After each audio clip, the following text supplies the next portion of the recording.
আসসালামু আলাইকুম ওয়া রাহমাতুল্লাহ। একটু সবাই খেয়াল করেন, যদি একটু খেয়াল করেন, আজকে খুবই মজাদার একটা বিষয় আপনাদের সামনে উপস্থাপন করব। দেখেন, এই এক ধরি আমরা ব্যক্তি ধরি, তাহলে এই ব্যক্তিটি একটা কিছুকে ইঙ্গিত করছে। যদি কাছের একটা জিনিস হয় তাহলে সেই ক্ষেত্রে হবে দিস। উদাহরণস্বরূপ বলা যায় this is a ball, this is a ball, এই হয় একটি বল। আর এরকম কাছের যদি অনেকগুলো হয় তখন দিস এর প্লুরাল নাম্বার হবে ড্যাশ। কি হবে? ড্যাশ। যেমন ড্যাশ আর বলস, ড্যাশ আর বলস। প্লুরাল হওয়ার কারণে এখানে অক্সিলারি ভার্ব আর বসবে। তাহলে কাছের জিনিস হচ্ছে দিস ইজ এ বল, এই হয় একটি বল।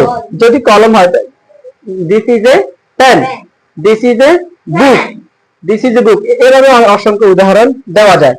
এটা কাছের জিনিস বুঝতে দিস বসে, এটা বুঝতে হবে। আর কাছের জিনিস যদি অনেকগুলো হয় তাহলে হবে ব্যাস। এবার আসেন, যদি দূরের জিনিস বুঝায় তাহলে বলবে কি? কি বলবে? তাহলে বলবে that, T H A T, that. যেমন দ্যাট ইজ এ বল, এ হয় একটি বল। তাহলে কাছের জিনিস হচ্ছে দিস, দিস ইজ এ বল। আর দূরে কোনো কিছু বুঝাতে বসে কি? দ্যাট, দ্যাট ইজ এ বল। আর দূরের যদি অনেকগুলো থাকে তাহলে হবে দোষ। দূরের অনেক কিছু বুঝাতে কি বলবে? দোষ, দোষ আর বলস। এই লোকটা যদি এখানে থাকে তাহলে দূরের কোনো কিছু অনেকগুলো বুঝাতে কি বলবে? দোষ, দোষ আর বলস, দোষ আর বলস, ওইগুলো বল। তাহলে আবার শেষ ফিনিশে আবার বলতেছি, কাছের জিনিস দিস ইজ এ বল, এই হয় একটি বল।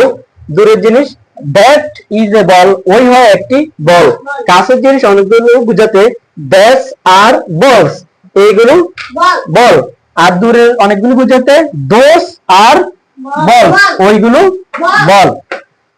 এভাবে আমি একটা নাউন দিয়ে বুঝেছি, এরকম অসংখ্য নাউন দিয়ে অসংখ্য বাক্য তৈরি করা যাবে। আপনারা বাড়িতে আরো বা কাগজে লিখে চর্চা করবেন ইনশাআল্লাহ।